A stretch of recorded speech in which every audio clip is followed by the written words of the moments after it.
We are live. Hello, everybody. Skip Clark from 92.1 The Wolf and the Skip Happens podcast. It's our midday girl, Marissa. Look at her. She's right there. I'm right. Yeah, I'm wherever you want to point to. Yeah, but we're nobody because right over there is somebody. Look at that. Right. I like that. I like the intro, but you are somebody too. Well, yes, but you're more of somebody. I can't point because of the camera. But Lainey Wilson is with us here on the Skip Happens podcast today, the part of the Wolfcast. Hello and thank you, first of all, Lainey, for doing this in the middle of the day. Can you tell Marissa and I, where are you right now? You know what? I just got back to Nashville like a couple hours ago. We had about a 2-week run and rode off the bus this morning, which I'm so thankful. We finally got a bus a few weeks ago, which has made my life so much easier. But yeah, we've been hitting the road, man. So back in Nashville for like a day and a half. You know, I was going to ask about the bus because you've been doing the van thing for so long. Yep. And now you've got a bus, which... Dude, I'm telling you, like all of my artist friends, Ashley McBride, Jimmy Allen, Hardy, and all of them, they've been telling, they're like, Lainey, trust me, it's going to get a little bit easier when you finally can lay down after a show and get some rest, because I'll be honest with you, we were jumping in the van after the show and driving halfway, and just trying to keep up with the other buses when you're on tour with people who are in buses is hard. But we did it. We managed. I did that for 10 years. So I paid my bus dues. And there's some people who they choose the van life, but that's, but you must not have their vans. Beforehand, I didn't choose the van life. The van life chose me. I couldn't do anything about it. Yeah, but if we can back it up a little bit, it wasn't exactly a van. Didn't you move to Nashville in a camper? Did I read that somewhere? And then you lived out of the camper for a whole lot of years? Yes, you read correct. I was 19 years old. I knew that I wanted to be in Nashville. I mean, I knew at 9 years old when I wrote my first song, and my parents drove through Nashville. I remember exactly where I was on the interstate in the back seat. I was looking at the Batman building. And I told my mama and daddy on the way home to Louisiana, I said, this is home. And I just knew. I knew in my heart, in my soul, even at 9 years old, that sounds crazy, but I knew that I was going to write country music. And at 19 years old, I was like, okay, if I'm really going to do this thing, I need to make the move. So apartments were extremely expensive. And there was this guy that I knew from back home who had offered basically to let me live in his studio parking lot for free in my camper trailer for the first 3 years I was there. So it was a huge, huge blessing. And if anything, it taught me that this journey was not going to be easy. Well, it never is. It never is. Right. But is it true that you flooded like the shower, that it rotted through the floor? I had somebody from Nashville tell me that story. Dude, yes. Wherever you're getting your stories, somebody's giving you the right stories, because I have a good source. I could sit here all day and tell you camper trailer stories, but I do remember one specific time where I couldn't afford to have anybody come over and like really look and see what was wrong with my plumbing. So I was on the phone with my daddy back at home, and I'm like, you got to tell me how to do this over the phone, because I can't pay for this. And he was telling me, he was like, close off all your valves, turn on your water, and then here in a little bit, just open your valves, let it all run out. Well, I did that, but I fell asleep, and I woke up in ankle deep water. And then a few weeks later, my camper trailer, bless its heart, the floor just started rotting out, and replaced the floor, lived in it for about another year after that. But when I tell you that camper has got some stories. I bet. What a road. What a road. What a road you've been on. You talk about the tour bus, though. When you think about it, a tour bus probably $4,000 to $5,000 just for a weekend. Dude. So for you to go from the van to the tour bus, hello, something's going right. I'm just saying. It's a big deal. And I'll tell you, my band, my crew, it's growing, and like we're having to add people here and there, and the people that have been with me for years too, everybody just works so hard, and they sacrifice so much to be out there on the road, playing my music, and they deserve it too. So we've been busting our tail. I've been telling people we've been working hard to work harder, and we're all fine with it. We're just excited to be to be able to do this for a living. And, it's just something that I don't take lightly.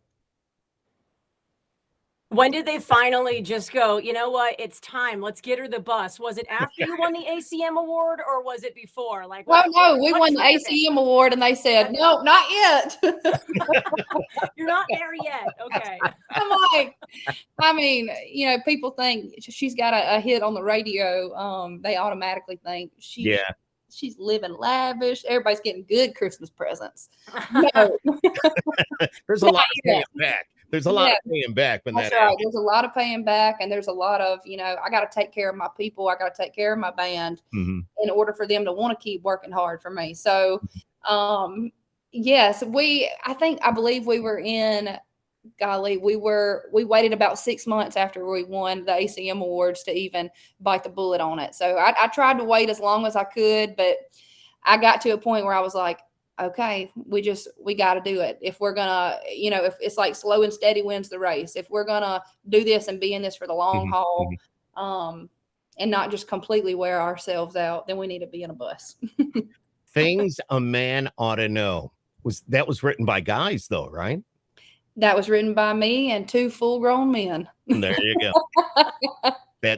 I thought I had read that somewhere. Tell us about that a little bit. That was the first big one. So yes. So Things a Man Ought to Know. We went to write this song, and I was just catching up with my buddies, Jason Nix and Jonathan Singleton, and just 2 incredible songwriters here in Nashville. And I always say that I want to be the worst writer in the room every time I sit down in a room, because I want to feel like I've left there learning something. Well, that's how I feel with those guys. They are so good at their job.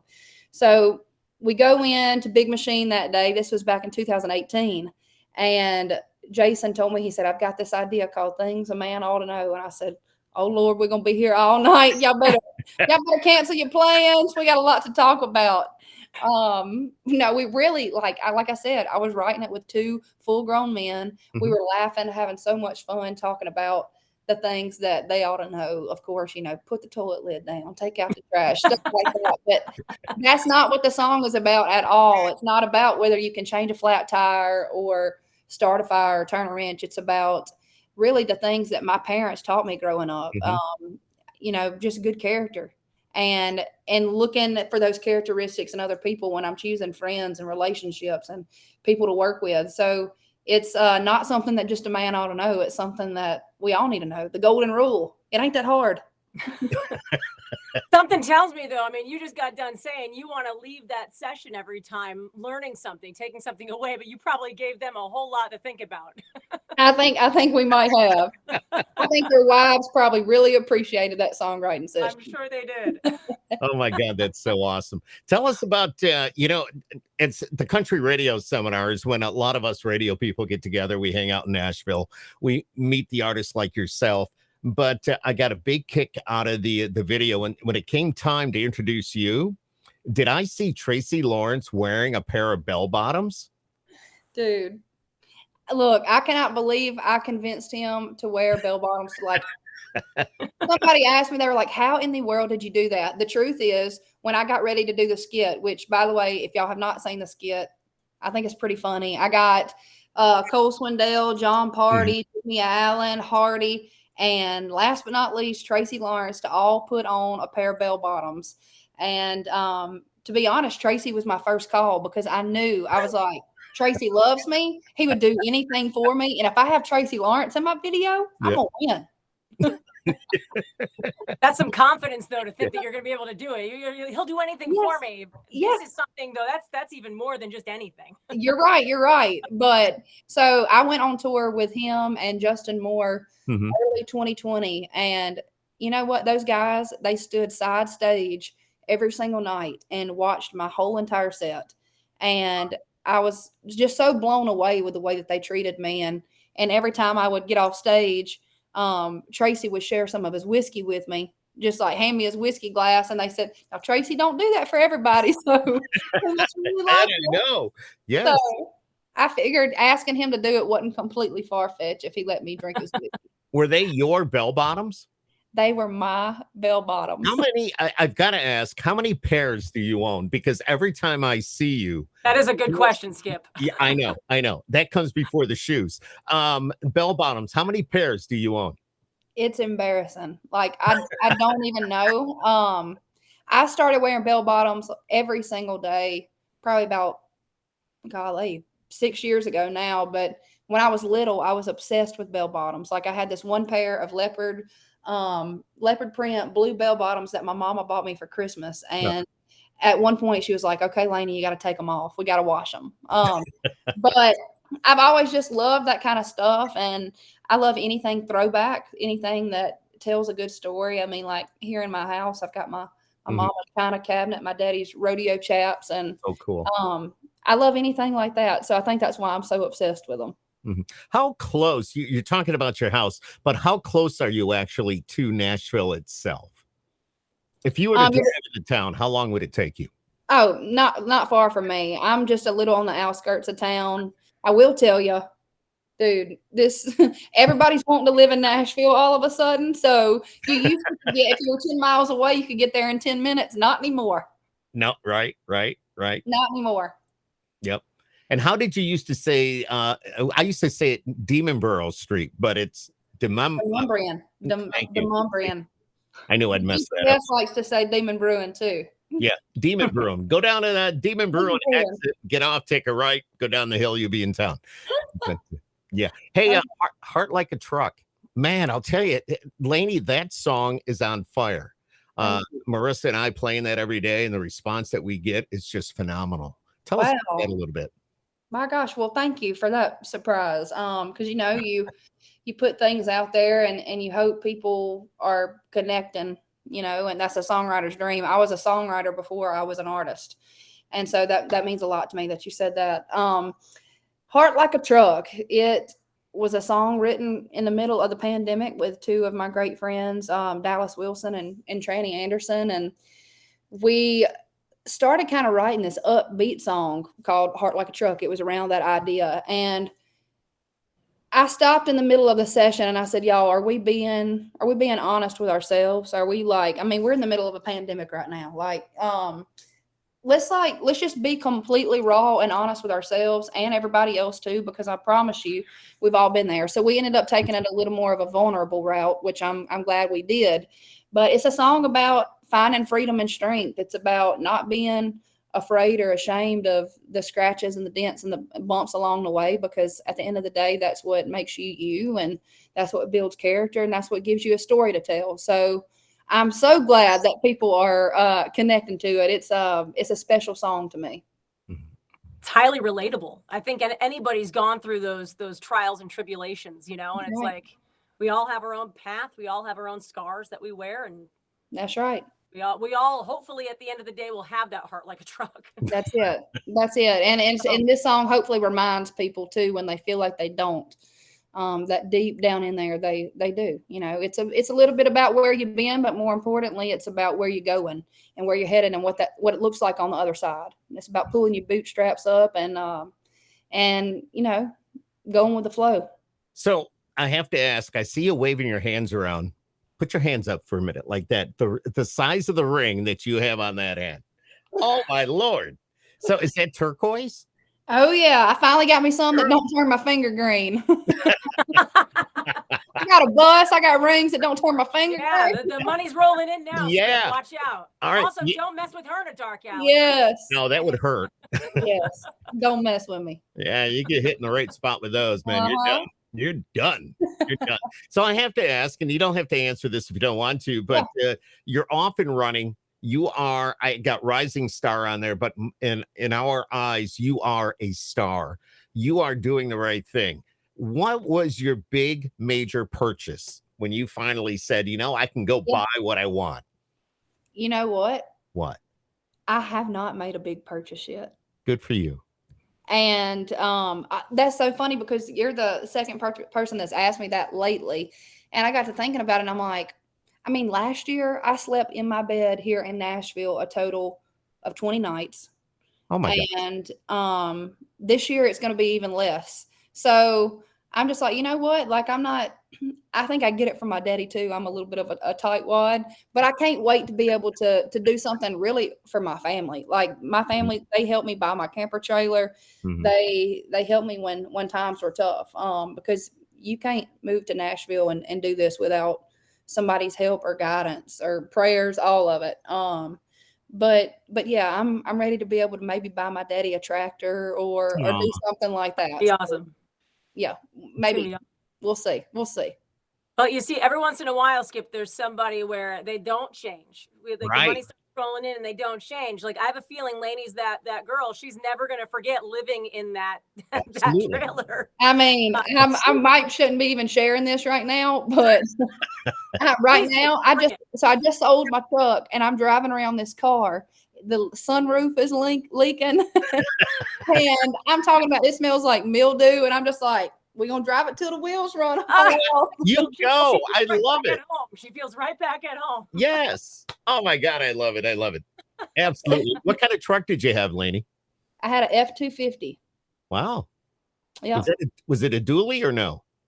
I had a dually at one point, but the F-250, I got something. We were riding down the road, going to shows in this truck before we were even in a Sprinter van. So we've had all sorts of wheels. But you know what? You paid those dues to get you where you are now. You're in a beautiful home. You're being very smart. Like Marissa said, you're not just like, you're one of us. Hey, Smart. and if I ever start acting like I'm not one of y'all, somebody better yank the chain. Right, but okay, we would like to, but with that backhand with the other ring, though, Yeah, that's that dangerous. do not mess with Lainey Wilson. That's it. Like we That's want to it. be honest, but Never say never. Yes. Wow. And you shot the video for that in a haunted house. Am I correct by saying that? And you Yes. believe it was haunted? Oh, for sure. I'll tell you, I don't know. I don't know what it is, but there's times where like I'll walk in certain buildings and I just feel like just like a heaviness Mm-hmm. on my chest. And when I walked, it was a prison. It was Oh my, out in East Tennessee. And when I tell you I felt that heaviness, I was like, before I even really knew anything about the stories, and actually the storyline of the music video happened, the exact same story happened years before at that same penitentiary. And we didn't have a clue. And then the whole Alabama situation, I don't know if y'all saw that down there. Did y'all no. see where it was like the guard ended up escaping with the prisoner?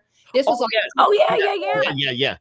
and people were tagging me and Cole saying, "See what y'all did? Y'all just." Oh my God.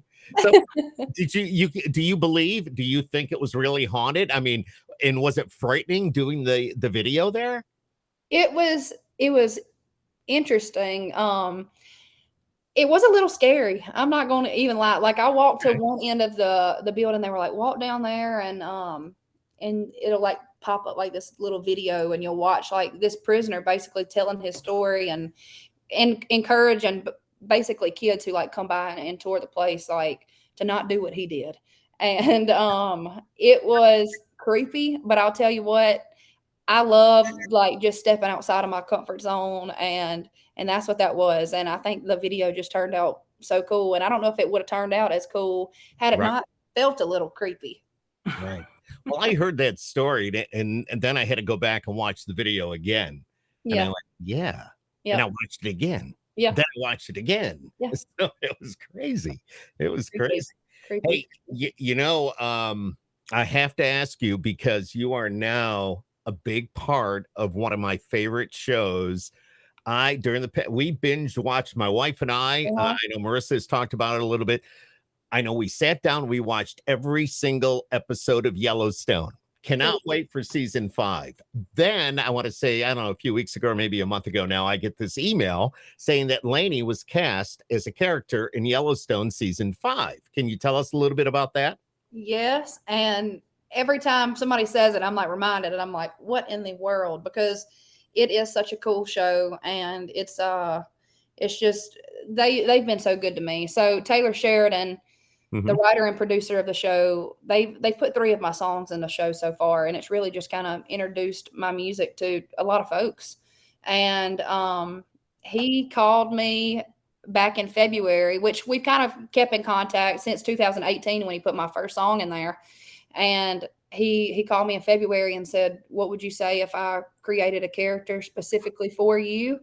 And I'm like, okay, here we go again, stepping outside of my comfort zone. I'm gonna be like a fish out of water. But I said yes before I could even think. I was like, this is huge, and I'm honored. I'm gonna be able to play my own music. I'm gonna be able to still have my style, the whole bell bottom country thing, and I'll just be playing a musician on the show named Abby. I love it. And now, is the filming done for season 5? No, we're in the thick of it right now. Okay, you're in the thick of it. So how often do you have to leave Nashville, and do you actually go to the Yellowstone Ranch? Yes. So the first time I got to go to the Yellowstone Ranch was in 2020, when they were filming season 4. And I got to go just put like on a little show for the cast and crew, just me and my guitar, just bringing them some entertainment. But yeah, so we went out there a few weeks ago and we filmed the first one. And when I tell you we're gonna be back and forth pretty much all summer, that's what it's looking like. But it's so exciting. And that's what I was gonna ask too. I was gonna ask you that because like you're going on tour. I mean, and you're supporting Morgan Wallen. Like you've got a whole bunch of dates for the rest of the year. Like, do you even know? Like, how do you follow your schedule? That has to be insane. As you keep getting more and more, accolades your way, it just gets crazier and crazier. And some people don't realize that. It's like I've seen some people who are just like minor on the list of celebrity who I look at I'm just like, what? How do you even know where you're going to be the next day? I can't even imagine what's happening with you on tour, the show, like everything. What? It's a lot. How do you keep it straight? I have people who help me with that. I have an incredible tour manager. She's just like, she's so organized. I'm not. Here lately, I've been so busy that when I tell you, I'm like, y'all tell me where to be and what time. And I'll be showing up with bells on. Y'all let me know, because when you start thinking about really everything that you got to do and everything that's like, because I don't believe we have a free weekend through the end of the year. And that's okay with me because, I feel like I've been given this opportunity and I do need to strike when the iron is hot. Am I going to be a little tired? Yeah. But also like I've been working hard for these opportunities and I'm going to take full advantage. And my prayer, like the entire time, has been for like God to open doors for me that no man can close. And that's how I feel about the Yellowstone thing. I'm like, you can't manufacture that. You can't, like when people say like, how do you do it? Like, tell me what I need to do when I move to Nashville. That's not something that you can just even dream up. That is something that is literally it was supposed to happen. And so I'm tired, but I'm excited. And this is what you were just saying. Like, this is what you worked for. This is why you've been putting in those long years in the van and then in the, to get here, like to get to this moment. Like it's all starting to pay off. And that's why you keep working hard. That's right. Working hard to work harder. And don't stop. Just keep going. Do it while you can. That's pretty awesome. Now, how many people get taken to the train station in Yellowstone? I'm just hoping they don't take me. They better not. Abby's got to take. I'm like, I guess if I don't do a good job, they're gonna be like, let's write her off the show. Let's just take her to the train station. Yeah, we're gonna take her to the train station. Yeah, that was always that was a pretty scary thing. So, oh my gosh. Yeah. Any of those characters really, is there anybody that's really sticks out more than another? Or my wife had a big crush on oh crap. Oh, Beth. Rip. Rip. Thank you. Rip. Yes. Everybody's got a crush on Rip. Everybody has a crush on Rip, and everybody wants to be best friends with Beth. So love Beth.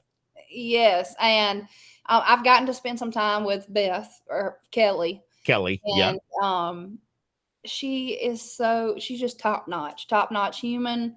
Watching her do her thing, it truly is insane. Like how talented this woman truly is. She's British, and she gets fully into character, and she is just like wow, there's no doubt in my mind that you were created to do this job. That's how I feel about it. So, but super nice, you know. Yeah. Like I thought she was gonna put me in a headlock and stuff.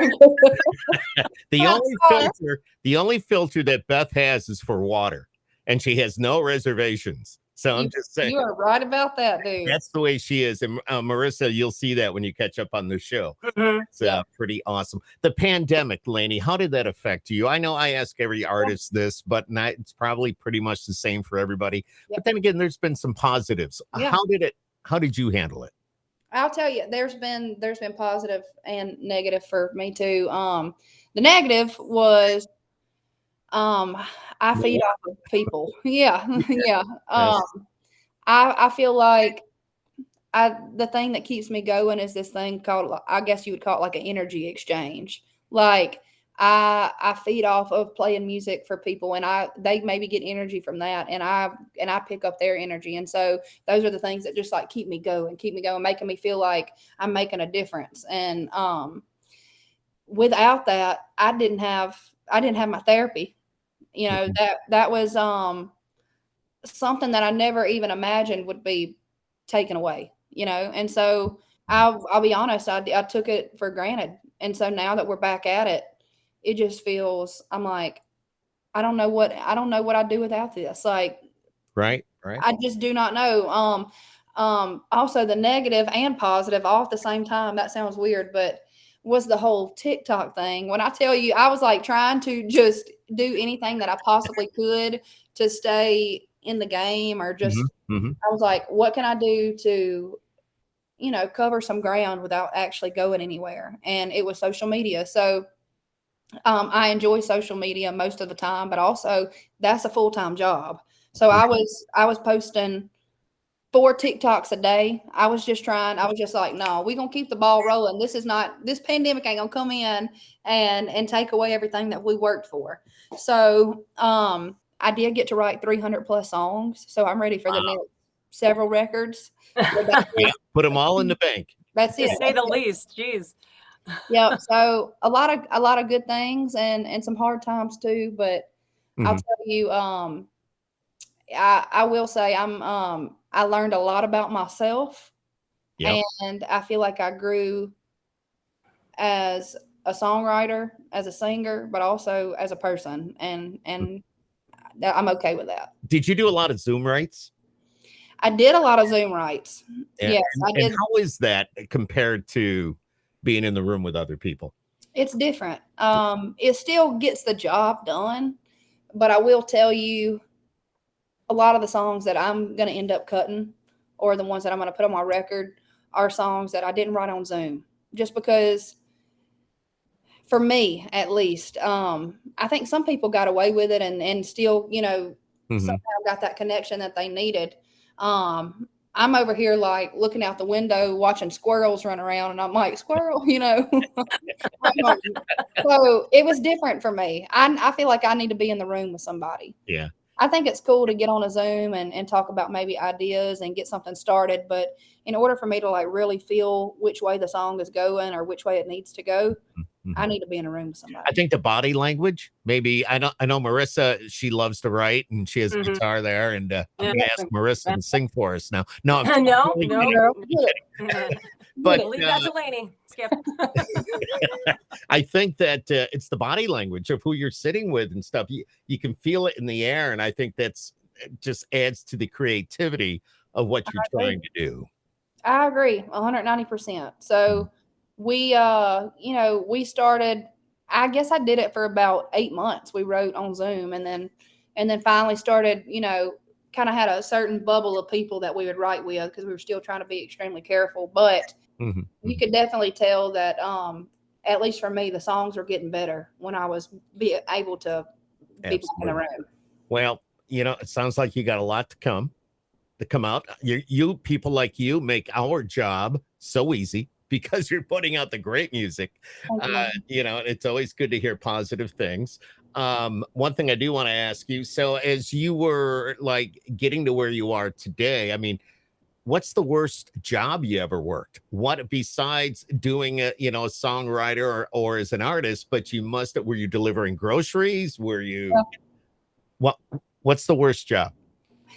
The worst job has it was a cool job, but when I tell you it was a lot. I impersonated Hannah Montana for 5 years. What? That was my job. I did it from 8th grade all the way through a senior. I would do 3 or 4 birthday parties a weekend. Lainey Wilson would open up for Hannah Montana.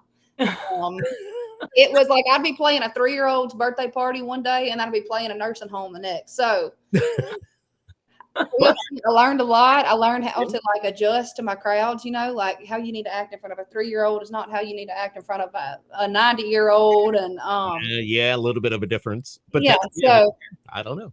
That might be my favorite thing I've ever heard. I'd say it was my worst job. It had a lot of great, it taught me a lot. But how did that come about? How did was it something you were just fascinated with, Hannah Montana, or not really at all? It's crazy. I watched Hannah Montana, but yeah, my kids did too. My 8th grade teacher, I remember her saying, she was like, "I'll buy a Hannah Montana wig if you would just wear it and show up to my little girl's birthday party." Aww. And I'm like, of course, I had to take it too far. And I went and bought the karaoke track. I already had a sound system. And so she set me up a little stage on a flatbed trailer in the back of their yard. And I sang all 16 Hannah Montana karaoke tracks. And when I tell you, I never advertised for it. It spread like wildfire. I did Tennessee, I did Texas, Louisiana, Arkansas, Mississippi, St. Jude, you name it. Wow. That was her first taste of being on the road for touring here. That was it. Hannah Montana impersonator. That's it. Hey, you made a little bit of money. That's okay. And that is just a piece of the puzzle that got you where you are right now. That's right. That is right. I was making I was making $300 or $400 a party. I was crushing it. And then when I moved to Nashville and I wasn't Hannah Montana anymore, I didn't have any money. I was like, I might have to put the wig back on. I love it. Lainey Wilson, what's next for you? Maybe that's a dumb question. I think I know what's next. We're going to see you in those big shows. And I do know for a fact that Morgan Wallen is in the Northeast here in the next week or two. And I think you're opening for him. We will be there. So I'll be seeing y'all real soon. Yeah. Can't wait. Can't wait. It's about to be a busy year. We're going out with John Party. We're doing shows in Morgan, Luke Combs in the fall, and then sprinkling Yellowstone in between. So that's crazy. It's crazy, but it's good. I mean, I'm so happy for you. Thank you. But just try to pace yourself. I mean, like Marissa was saying, how do you do it? You go to sleep and you wake up, you don't even know where you are. It's just where are we? And somebody's got to tell you. That's right. Wow, it's crazy. I don't know. It's the crazy life of an artist, but it's the journey. And we've talked about that here already. So. Yep. It is the journey. That's what it's all about. Yep. You're living your dream. I am. That little 9-year-old Lainey who driving through Nashville, looking at the Batman building, I knew. And I'm glad to see that 9-year-old little girl wasn't completely crazy. No, not at all. Not at all. Not lightest. Nah. Marissa, anything you want to add? Well, I mean, before we let you go, obviously you keep, achieving all these different goals, I'm sure. What's the big thing on the bucket list? Is there something that you want to achieve on your own? Is there somebody else that you'd like to collaborate that you've never collaborated with? What's on that list? There's a lot of things on my list. I'll tell you, I made a list a couple years ago thinking that my list was very far-fetched. When I wrote the list, I was like, okay, I'm dreaming real big here, writing this stuff down. But a lot of it has happened. And one of the things on the list was just getting a bus. And then having 2 hit songs at radio. I mean, it's been insane. But when it comes to collaborating, I would love to do something with Eric Church. I would love to do something with Chris Stapleton, Brothers Osborne, my girl Ashley McBride. I'm a huge fan of so many people, but when I think about those artists, I think about people who don't necessarily play by the rules. They they write what they know. They write from their heart, and I'm a big fan of that. I'm a big fan of going against the grain, and That's the best. yep, that's the best to me. So I'd love to do something with any of those guys, and just I want to keep making music that I feel like I'm doing something in the world if I'm making music that people are feeling something from, whether I'm making them laugh, cry, or want to drink a beer. That's my job, is to make people feel like they're not alone. And so if I can do that, then I'm accomplishing a lot. You are. No skydiving or anything like that on the bucket No, list? no, we ain't do. No, Skip. I need a skip button. No. No. Well, skip happens, but I don't know. I did it. It was on my bucket list. That's so. I But love it. never look at the sky again the same. Mhm. So yeah, I look at the sky, but I never look at it the same. Yes. But there you go. Lainey Wilson, you're awesome. God bless you. Thank God you. bless y'all. Thank you so much for taking the time to just spend a few minutes with Marissa and myself. Yeah, thank you. Well, I can't wait to hug y'all's neck in a few weeks, or next week, whenever that is. Yeah, I think, yeah. They'll About be a week and a telling you. half, I think. A week and a They'll half go, away. Lainey, wake up. We're in I Syracuse. know. I'm like, Where the heck is Syracuse? Yeah, I don't know. I There's love it. snow out there. No, it's gone. It just left us not too long ago. But no, it's all good. It's all good. But thank you so much. And Thank it's a pleasure to chat with you. God bless you. Stay strong. Keep doing what you're doing. Like I said before, you've got a great team behind you. You're giving us some great music. Marissa and I get to play it all day long. And we're just so proud of you and all of your accomplishments. Thank you so much. Yeah, just remember, it's the journey. And That's skip it. happens. It's There's a lots- journey, and I appreciate y'all support so much. And enjoy your day and a half in Nashville. I will. I will. And it's Demon Borough Street. No, remember that. Demumbrian. Thank you. Hey, you call it whatever you want, Skip. Do you still drive down through there? Do you ever go into town, or are you afraid that somebody's gonna, that's Lainey Wilson? I mean, I'm rarely here, like I said, but yeah. I got when you. I see my sun leak on my sunroof leaking on me, they're gonna be like, "That's not her." That can't be. Nah, she doesn't drive that piece of crap. She wouldn't. Yeah. Lainey, you're awesome. Thanks for joining us here today. Thank y'all so much. See y'all. Right there. Yeah. Thanks.